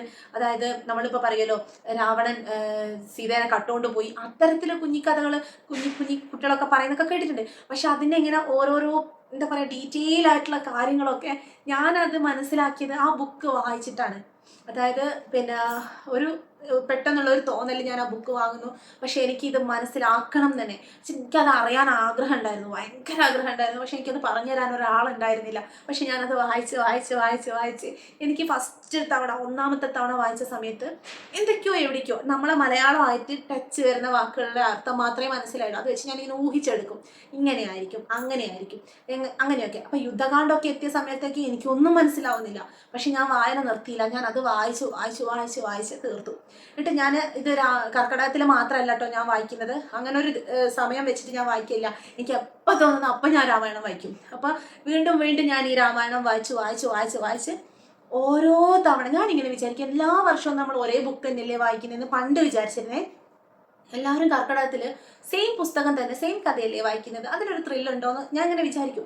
പക്ഷെ എനിക്ക് മനസ്സിലായി, നമ്മൾ ഓരോ തവണ വായിക്കുമ്പോൾ വിചാരിക്കും എനിക്കിത് മനസ്സിലായി, ഈ കഥ എനിക്ക് കിട്ടി, ഈ കഥ എനിക്ക് പൂർണ്ണമായി മനസ്സിലായി എന്ന് നമ്മൾ വിചാരിക്കും. പക്ഷെ അടുത്ത തവണ നമ്മൾ വീണ്ടും വായിക്കുമ്പോഴല്ലോ ആ കഥ പിന്നെയും ഇങ്ങനെ ഡെപ്തിലേക്ക് പോവുകയാണ്. ഒരു സമുദ്രത്തിൻ്റെ ആഴത്തിലേക്ക് നമ്മളിങ്ങനെ മുങ്ങി പോകുന്ന പോലെ പിന്നെയും ആ കഥ അങ്ങനെ വികസിച്ചുകൊണ്ടിരിക്കുകയാണ്. അതിലുള്ള അറിവുകൾ ഇങ്ങനെ വളർന്നുകൊണ്ടിരിക്കുക. ശരിക്കും രാമായണം ഇങ്ങനെ കുഞ്ഞു പുസ്തകമാണെങ്കിൽ പോലും അതിങ്ങനെ വളർന്ന് വരുന്ന പോലെ എനിക്കിങ്ങനെ തോന്നും. ഓരോ വർഷം വായിക്കുമ്പോഴും ഇപ്പം ഞാനിത് അവിടെ നിർത്തി, വായിച്ചു കഴിഞ്ഞു. പക്ഷേ ഇനി ഞാൻ വീണ്ടും ഒരു കഥ അതെന്നെ റിപ്പീറ്റ് ചെയ്യാൻ വായിക്കുമ്പോൾ എനിക്ക് പുതിയ കുറേ കാര്യങ്ങളും കൂടെ അതിലിങ്ങനെ ആഡായി വരികയാണ്. ഞാൻ ശ്രദ്ധിക്കപ്പെടാത്ത കുറേ കാര്യങ്ങൾ. അത് ഞാനിങ്ങനെ സ്വയം പഠിക്കാൻ ശ്രമിക്കുന്നത് കൊണ്ടാണോ എന്ന് എനിക്ക് അറിഞ്ഞുകൂടാ. ഓൾറെഡി കഥ അറിഞ്ഞിട്ട് നമ്മൾ വായിക്കുന്നതും അല്ലാത്തതും തമ്മിൽ വ്യത്യാസമുണ്ട്. ഇതെനിക്ക് അറിയാത്തതുകൊണ്ട് തന്നെ എനിക്ക് ക്യൂരിയോസിറ്റി കൂടുതലാണ്, എന്താണ് എന്നുള്ളത്. അതിൽ പിന്നെ ചില വരികളൊക്കെ എത്തുമ്പം ഞാൻ ഇരുന്ന് കരയും. അതിലത്രയും മുഴുകി പോകണം. ആ വരികളൊക്കെ ശരിക്കും നമുക്ക് അർത്ഥം മനസ്സിലാവും. ഇപ്പോൾ ഭുജിപ്പാനവസരമില്ലമ്മേ, ക്ഷിപ്രമാരണ്യവാസത്തിനു പോകണം. അതിൽ ആ അമ്മ മോനോട് വയറ് വിശക്കുന്നോടാ കണ്ണാ, നിനക്ക് ഭക്ഷണം തരട്ടെ, മുഖം എന്താ വാടിയതെന്നൊക്കെ ചോദിക്കുന്ന കേൾക്കുമ്പോൾ എനിക്ക് ആ ഒരു നിമിഷമൊക്കെ വായിക്കുമ്പോൾ ഞാനിങ്ങനെ വിങ്ങി പൊട്ടി കരയും. കാരണം എന്താണെന്ന് വെച്ചാൽ രാമൻ എന്തിനാണ് അമ്മേൻ്റെ അടുത്തേക്ക് പോയത്, കാട്ടിലേക്ക് പോവുക എന്നുള്ളത് പറയാൻ പോയതല്ലേ. ആ അമ്മ അത് അറിയാണ്ട് രാമനോടുള്ള നിറഞ്ഞ സ്നേഹത്തോടു കൂടി ആ ഒരു പാരഗ്രാഫ് എനിക്ക് ഭയങ്കരമായിട്ട് ഉള്ളിൽ തട്ടിയൊരു സന്ദർഭമാണ്. ആ അമ്മ മോനോട് ചോദിക്കുന്നില്ലേ വിശന്നിട്ടാണോ മുഖം വാടിയതെന്ന് ചോദിക്കുന്ന ആ ഒരു ചോദ്യം, അതൊക്കെ എനിക്ക് ഭയങ്കര ഫീലിങ്സ് ആണ് കേട്ടോ. അപ്പോൾ അതുപോലെ നമ്മളിതിങ്ങനെ വായിച്ച് അതിലേക്ക് ലയിച്ചു പോയി കഴിഞ്ഞാലില്ലേ, പിന്നെ നമ്മുടെ ജീവിതത്തിൽ എന്തൊരു പ്രശ്നം വരുമ്പോഴും നമ്മുടെ ജീവിതത്തിൽ ഓരോരോ അവസരങ്ങൾ ഉണ്ടാവുമല്ലോ, ഓരോരോ കാര്യങ്ങൾ അത് വരുമ്പോൾ നമ്മൾ ഓട്ടോമാറ്റിക്കലി നമ്മളെ മനസ്സ് നിറഞ്ഞു കിടക്കുകയാണ് ഈ കഥകൾ. അപ്പോൾ നമ്മൾ ഓട്ടോമാറ്റിക്കലി ഇതിലുള്ള കാര്യമായിട്ടാണ് നമുക്കിതുമായിട്ട് ഇങ്ങനെ എൻ്റെ ജീവിതത്തിലുള്ള ഈ കാര്യവും അതും ഈ രാമായണത്തിൽ എവിടെയെങ്കിലും ആ ഒരു കഥ ഉണ്ടാവും നമ്മളെ ലൈഫിൽ നടന്നുകൊണ്ടിരിക്കുന്നത്. അപ്പോൾ അതിൽ നിന്ന് ഉചിതമായ രീതിയിലുള്ള ഒരു തീരുമാനം എടുക്കാനുള്ള ഒരു കഴിവ് നമുക്കുണ്ടാവും. നമ്മൾ കുറച്ചും കൂടി ശ്രേഷ്ഠമായിട്ട് ഇങ്ങനെ നമ്മൾ കുറച്ചും കൂടി ഇങ്ങനെ പ്യുവറായിട്ട് ഇങ്ങനെ വരിക, ശുദ്ധീകരിച്ച് വരിക എന്നൊക്കെ പറയില്ലേ. നമ്മളെ ഉള്ളിൽ മറ്റൊരാളോട് ഒരു വിദ്വേഷമോ വെറുപ്പോ അങ്ങനത്തെ ഒന്നും നമുക്ക് തോന്നൂല. നമ്മൾ എന്ത് ചെയ്യുമ്പോഴും നമുക്കതിനെ അതിനൊരു ഉത്തരം കിട്ടാൻ വേണ്ടിയിട്ട് മൂന്നാമതൊരാളെ അന്വേഷിച്ച് പോകണ്ട. നമുക്ക് ഉത്തരം തരാനുള്ള ഗ്രന്ഥങ്ങളൊക്കെ നമ്മളതിൽ തന്നെ ഉണ്ട്. അപ്പോൾ ആ ഗ്രന്ഥങ്ങളൊക്കെയും നമുക്കുള്ള ഒരുപാട് സന്ദേശങ്ങളാണ് നിറച്ച് വെച്ചിരിക്കുന്നത്. അത് നമ്മൾ ഉപയോഗപ്പെടുത്താത്തതാണ് നമ്മളെ പ്രശ്നം. അതേപോലെയാണ് എനിക്ക് മഹാഭാരതം വായിക്കണം എന്ന് ഭയങ്കര ആഗ്രഹം. സത്യം പറയട്ടെ, ഞാൻ വായിച്ചിട്ടില്ല. എനിക്കൊരു ബുക്ക് കിട്ടി, പക്ഷെ അത് പണ്ടത്തെ ഈ അച്ചടിയില്ലേ അങ്ങനെയുള്ള അക്ഷരങ്ങൾ അത് മനസ്സിലാവുന്നില്ല, മയങ്ങിപ്പോയതുപോലൊരു ബുക്കാണ്. പക്ഷേ അതിന് സമയമാവാത്തോണ്ടായിരിക്കും എനിക്ക് അറിഞ്ഞൂടാ. എനിക്ക് മഹാഭാരത കഥ സത്യം പറഞ്ഞാൽ അറിഞ്ഞൂടാ. അത് പറയുന്ന സമയത്ത് എത്ര ആൾ എന്നെ കളിയാക്കുന്നുണ്ടാവുന്ന എനിക്ക് അറിഞ്ഞൂടാ. പക്ഷെ എനിക്കത് പറയുന്നതിലൊരു നാണക്കേടും ഇല്ല കേട്ടോ. മഹാഭാരതം കഥ എനിക്ക് അറിയണമെന്ന് ഞാൻ അതിയായിട്ട് ആഗ്രഹിക്കുന്നുണ്ട്. അത് വായിക്കണം. അതും ഞാൻ അതുപോലെ വായിച്ച് ഞാൻ മനസ്സിലാക്കും. അത് എനിക്കുള്ളിലൊരു കോൺഫിഡൻസ് ഉണ്ട്. പക്ഷെ അതെന്തോ ഇപ്പം തോന്നുന്നില്ല. ഞാനത് വായിക്കും, എന്നിട്ട് അതും എനിക്ക് ഇതുപോലെ കഥ മനസ്സിലാവും എന്നൊക്കെയുള്ള ഒരു വിശ്വാസമുണ്ട് എനിക്ക്. അപ്പൊ ഞാൻ പറഞ്ഞു വന്നത്, ഇതേപോലെ രാമായണം ഞാൻ അതിന്റെ അർത്ഥം അറിഞ്ഞിട്ടല്ല വായിച്ചത്. പക്ഷെ അതിൽ നിന്ന് എന്തോ ഒരു എന്താ പറയാ, അതിൽ നിന്ന് ഒരു ഇതെനിക്ക് ആ കഥ മനസ്സിലായി. ആ ഭാഷ ഞാൻ പഠിച്ചിട്ടല്ല, പക്ഷെ അതെനിക്ക് മനസ്സിലായി. അതുപോലെ നമ്മൾ ഓരോ നാമജപം നിങ്ങൾക്ക് ഇഷ്ടമുള്ള ദൈവത്തിന്റെ ഇന്നത് ജപിക്കണം, അല്ലെ വിഷ്ണു സഹസ്രനാമം, ലളിതാ സഹസ്രനാമം, അല്ലെ ശിവാഷ്ടോത്തര നാമാവലി ഇന്നത് ജപിക്കണം എന്നൊന്നുമല്ല പറയുന്നേ. പക്ഷെ നിങ്ങൾക്ക് മനസ്സിന് ഏറ്റവും കൂടുതൽ അടുത്ത് നിൽക്കുന്ന ഏതെങ്കിലും സമാധാനം തരുന്ന ഏതെങ്കിലും ഒരു നാമജപം, ഒന്നും അറിയില്ല എന്ന് വിചാരിക്കുക. ഇപ്പം എഴുത്തും വായനയും ഒന്നും എനിക്ക് അറിഞ്ഞൂടാ, എനിക്ക് ഒന്നും അറിയില്ല, ജപിക്കാൻ അറിഞ്ഞൂടാ എന്നൊക്കെ പറയുന്നുണ്ടെങ്കിൽ ഒന്നും വേണ്ട, നിങ്ങൾ രാമരാമ ചൊല്ലിക്കോ. രാമ രാമ രാമ രാമ അത് ചൊല്ലിക്കൊണ്ടിരുന്നു. ആ രാമ എന്നുള്ള ഒരു വേർഡിൻ്റെ ഒക്കെ മഹത്വം എൻ്റെ ജീവിതത്തിൽ എനിക്ക് സത്യമായിട്ടും ഈ രാമായണം, ഞാൻ എൻ്റെ മോനെ ഡെലിവറി സ്റ്റോറിയിലേക്ക് ആയിപ്പോയി ഞാൻ പറയുന്നത്. അപ്പം ഞാൻ കുറച്ച് ഇമോഷണലൊക്കെ ഞാൻ കരയൊക്കെ ചെയ്യും, നിങ്ങൾ ചിരിക്കുകയും ചെയ്യും. അപ്പം എൻ്റെ മോനെ ഞാൻ പ്രഗ്നൻ്റ് ആയ ആ സമയത്താണ് ഞാൻ ഈ ഒരു രാമായണം വായിക്കുന്നത് ഫസ്റ്റ്. അപ്പോൾ എനിക്ക് മോനും രാമായണമായിട്ട് എനിക്ക് ഭയങ്കര ബന്ധം തോന്നും കേട്ടോ. മോന് കുഞ്ഞുവാവി ആയപ്പോഴേ രാമായണം വായിക്കാൻ ഭയങ്കര താല്പര്യമാണ്. അവൻ ആ കഥ അക്ഷരങ്ങൾ അവൻ രാമായണം വായിക്കും കേട്ടോ. ചെറിയ മോനായപ്പോഴേ 6 വയസ്സ് മുതൽ അവൻ രാമായണം ചൊല്ലാൻ ശ്രമിക്കും. വായിക്കുന്നു പറയാൻ പറ്റില്ല, വെച്ചാൽ പൂർണ്ണമായിട്ട് ശരിയായിട്ട് വായിക്കുമ്പോഴല്ലേ പറയാൻ പറ്റും. അവൻ അതിനിങ്ങനെ ശ്രമിക്കും. ആ ബുക്ക് എടുത്ത് വെച്ചിട്ട് അക്ഷരങ്ങൾ തെറ്റാതെ കോൺസെൻട്രേറ്റ് ചെയ്തിട്ട് അവൻ അത് വായിക്കും. അത് കാണുമ്പം എനിക്കത് ഉണ്ടാക്കുന്ന ഫീലിങ്സ് എന്താണെന്ന് അറിയണമെങ്കിൽ അവനെ പ്രസവിച്ച കഥകൾ നിങ്ങൾ അറിയണം. അപ്പോഴാണ് നിങ്ങൾക്ക് അതിൻ്റെ ഒരു മഹത്വം മനസ്സിലാവുള്ളൂ. അപ്പോൾ അതേ മോനെ, അങ്ങനെ കിട്ടിയൊരു മോൻ്റെ ജീവിതത്തിൽ മോനെ എനിക്ക് കിട്ടുമോ കിട്ടൂലേ എന്നുള്ള രീതിയിലേക്ക് അവൻ 1.5 വയസ്സായ സമയത്ത് ഒരു ഇൻസിഡൻറ്റ് ഉണ്ടായി. അപ്പോൾ ആ സമയത്ത് ഡോക്ടേഴ്സ് പോലും കഴിഞ്ഞു എന്നുള്ള രീതിയിൽ വിട്ടപ്പോൾ ഞാൻ എത്ര ശ്രമിച്ചിട്ടും ഇവനെ കിട്ടുന്നില്ല. അങ്ങനെ വന്ന സമയത്ത് എല്ലാം പിടിവിട്ട് പോയി, എൻ്റെ കയ്യിലെല്ലാം പോയി. കാരണം എൻ്റെ കൂടെ ഒരാളില്ല ആ സമയത്ത്, ആരുമില്ല, ഞാനും മോനും മാത്രമാണ്. പിന്നെ ഹോസ്പിറ്റലുള്ളവർ മാത്രമാണ്. കാരണം ഇത് ഇങ്ങനെയായി മാറുന്നൊന്നും അറിയുന്നില്ല. പെട്ടെന്നാണ് കഥ അങ്ങോട്ട് മാറിയത്. അപ്പോൾ എനിക്ക് എല്ലാം കഴിഞ്ഞു. എന്നെ ഒന്ന് ആശ്വസിപ്പിക്കാൻ പോലും എന്നെ അറിയുന്ന ആരും അവിടെ ഇല്ല. എല്ലാം ഇങ്ങനെ പോയെന്ന് തോന്നിയ സമയത്ത് ഇവരിങ്ങനെ പറയുന്നുണ്ട്, ഒന്ന് ഒച്ചത്തിൽ വിളിച്ചു നോക്ക്, കുഞ്ഞിനെ ഒച്ചത്തിൽ വിളിച്ചു നോക്ക്, നല്ല സൗണ്ടിൽ വിളിക്കുക, അമ്മമാർ വിളിച്ചാൽ കുട്ടികൾ എണീക്കും, അങ്ങനെയാണെന്ന്. പക്ഷെ എത്ര വിളിച്ചിട്ട് ഈ മോന് അനക്കൊന്നും ഇല്ലാതെ ഒരു നീല കളറായിട്ട് എന്തോ ഒരു കളർ ചേഞ്ച്, ചുണ്ടൊക്കെ കളർ മാറിയിട്ട് ഇങ്ങനെ കിടക്കുമ്പോൾ ഞാൻ കഴിഞ്ഞല്ലോ, എല്ലാവരും ഓക്കെ പറഞ്ഞു, ഇനി ഒന്നുമില്ല എന്ന രീതിയിൽ വെച്ചപ്പോൾ ഞാൻ വിചാരിച്ചു, ഞാൻ കണ്ണടച്ച് കുറച്ച് നേരം ഒന്ന് ബ്രീത്ത് എടുക്കണം കേട്ടോ. എന്ത് പ്രശ്നം വരുമ്പോൾ നിങ്ങളൊന്ന് ദീർഘശ്വാസം എടുത്ത് നോക്കിയാൽ കുറച്ചൊന്ന് റിലാക്സ് ആവാൻ പറ്റും നമുക്ക്. അപ്പം നമുക്ക് നല്ല ചിന്ത വരും. ആ ഒരു ഇമോഷൻ്റെ പുറത്തുള്ള ചിന്തയല്ലാതെ വിവേകത്തോടുള്ള ചിന്ത വരും. അപ്പം ഞാൻ ഒന്ന് ബ്രീത്ത് എടുത്തതിന് ശേഷം ഞാൻ വിചാരിച്ചു, രാമായണം വായിച്ചിട്ട് അത്രയും വയറ്റിലിരിക്കുന്ന സമയത്ത് പോലും രാമായണം വായിച്ചിട്ട് അങ്ങനെ വന്ന മോനാണിത്. അപ്പോൾ ഇല്ല, രാമൻ അങ്ങനെ ഇതാക്കാൻ പറ്റില്ല, എനിക്ക് എന്തൊക്കെയോ ആണ് തോന്നുന്നത് ആ സമയത്ത്. ഞാൻ ഡോക്ടർ എന്തോ പറഞ്ഞപ്പോഴത്തേക്കും ഡോക്ടർ ഞാൻ അങ്ങോട്ട് മാറ്റിയിട്ട് മോനെ പിടിച്ചിട്ട് രാമാന്ന്, മോനെ ഉണ്ണിക്കണ്ണൻ എന്നാണ് കേട്ടോ അവനെ വീട്ടിൽ വിളിക്കുന്നത്. ഹവിഷ് മഹേശ്വർ എന്നാണ് അവൻ്റെ യഥാർത്ഥ പേര്. അപ്പോൾ അവനെ ഞാൻ ഇങ്ങനെ പിടിച്ചിട്ട് കണ്ണാന്ന് വിളിച്ചിട്ട് അവൻ എണീക്കുന്നില്ല. അപ്പം ഞാൻ ലാസ്റ്റ് ഉറക്കെ, നമ്മളെ നിയന്ത്രണം വിട്ടൊരു കരച്ചിൽ കരയില്ലേ നമ്മൾ, അതുപോലെ ആ ഹോസ്പിറ്റലിൽ ഞാൻ അവനെ പിടിച്ചു വെച്ചിട്ട് രാമാന്ന് വിളിച്ച് ഉറക്കെ കരഞ്ഞതാ. എൻ്റെ അമ്മ പെട്ടെന്ന് അങ്ങോട്ട് പൊട്ടിക്കരഞ്ഞു കേട്ടോ. അപ്പം ഭയങ്കരമായിട്ട് കരഞ്ഞ്. അത് പിന്നെ നമുക്ക് പ്രശ്നമില്ല, അവനെ ഒന്ന് കരഞ്ഞു കിട്ടിയല്ലോ, പിന്നെ കുഴപ്പമൊന്നുമില്ല, ഓക്സിജനൊക്കെ കൊടുത്ത് സെറ്റായി. ഇപ്പം നല്ല ആരോഗ്യത്തോടെ ഇരിക്കുന്നുണ്ട് കേട്ടോ മോൻ. അപ്പം ഞാൻ പറയുന്നത്, ആ രാമ എന്നുള്ള വാക്കിലുള്ള എൻ്റെ വിശ്വാസം ഉണ്ടല്ലോ, അതാണ് എന്നെ രക്ഷിച്ചത്. ഞാൻ ആ സമയത്ത് എനിക്ക് തല ഇറങ്ങുന്നുണ്ട്, പക്ഷെ എന്നെ താങ്ങാൻ ആളുള്ളപ്പോഴാണ് നമുക്ക് തളർച്ച കൂടാ. എൻ്റെ കൂടെ ആരെങ്കിലും ഉണ്ടായിരുന്നെങ്കിൽ ചിലപ്പോൾ ഞാൻ ഓർമ്മയില്ലാണ്ട് അവരെ മേത്തേക്ക് വീണ്, പക്ഷെ നമ്മളെ താങ്ങാനുണ്ട് എന്നുള്ളൊരു ബോധം നമ്മൾ എവിടെയോ സൂക്ഷിക്കുന്നുണ്ട്. പക്ഷെ ഇതൊന്നും ഇല്ലല്ലോ, ഞാൻ ഒറ്റയ്ക്കുള്ളൂ, ഞാനും കൂടെ തളർന്ന് എനിക്ക് കണ്ണെല്ലാം മങ്ങുന്നുണ്ട്, ഒന്നും കാണാൻ പറ്റുന്നില്ല. പക്ഷെ ഞാൻ വിചാരിക്കുന്നത്, ഞാൻ മയങ്ങി വീണ് കഴിഞ്ഞാൽ മോനെ നോക്കാൻ ആരുമില്ല, എൻ്റെ കൂടെ ആരുമില്ല, ഹോസ്പിറ്റലിലേക്ക് എല്ലാവരെയും വിളിച്ചിട്ടുള്ളൂ, ആരും എത്തിയിട്ടില്ല.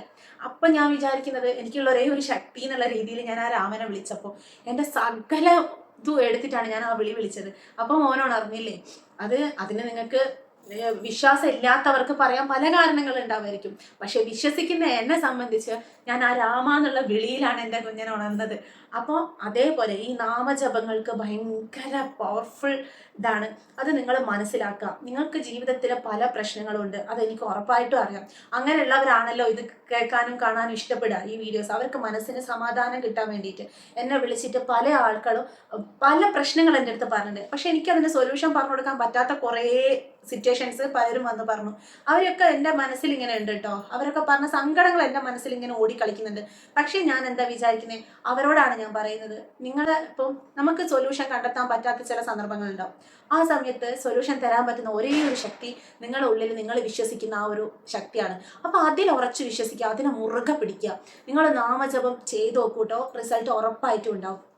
അപ്പോൾ നമ്മളത് ഏത് നാമെന്നൊന്നുമില്ല, നമുക്ക് ഇഷ്ടമുള്ള, ഞാൻ പറഞ്ഞല്ലോ അക്ഷരാഭ്യാസം അറിയാത്തവർക്ക് പോലും ചൊല്ലാം രാമ രാമ രാമ രാമ രാമ എന്നുള്ള ആ ഒരു ഇത് ചൊല്ലുമ്പം അതിൻ്റെ റിസൾട്ട് നിങ്ങളുടെ ജീവിതത്തിൽ ഉറപ്പായിട്ടുണ്ടാവും. അപ്പം നാമജപം ചെയ്യുക. ഉത്തരം കിട്ടാത്ത ഒരു പ്രശ്നത്തിൽ നമ്മൾ പെട്ടുപോയി കഴിഞ്ഞാൽ നിങ്ങൾ സകലതും മറക്കുക മീൻസ് ആ സങ്കടങ്ങളെയൊക്കെ തൽക്കാലം വിടുക. എന്നിട്ട് നന്നായിട്ട് ബ്രീത്ത് എടുക്കുക. എനിക്ക് ഈ സങ്കടത്തിൽ ഒരു സൊല്യൂഷൻ കിട്ടുന്നില്ല എന്ന് തോന്നുമ്പോൾ എല്ലാം വിട്ടിട്ട് നിങ്ങൾ ജപിക്കുക. നന്നായിട്ട് ആ ഒരേ ഒരു ആവർത്തനം അങ്ങനെ ചെയ്തുകൊണ്ടേയിരിക്കുമ്പോൾ നമുക്ക് ഓട്ടോമാറ്റിക്കലി നമുക്കൊരു ഊർജം വരും. പിന്നെ നമുക്കൊരു എന്താ ഒരു വെളിപാട് വന്ന പോലെ, ഒരു ശക്തി, ഒരു കോൺഫിഡൻസ് ഒക്കെ വന്ന പോലെ നിങ്ങൾ വിചാരിക്കാം കുഴപ്പമില്ല, ഇനി ഞാൻ എന്തിനേയും നേരിടും എന്നൊരു മൈൻഡ് പവർ നിങ്ങളിലേക്ക് വന്നിരിക്കും.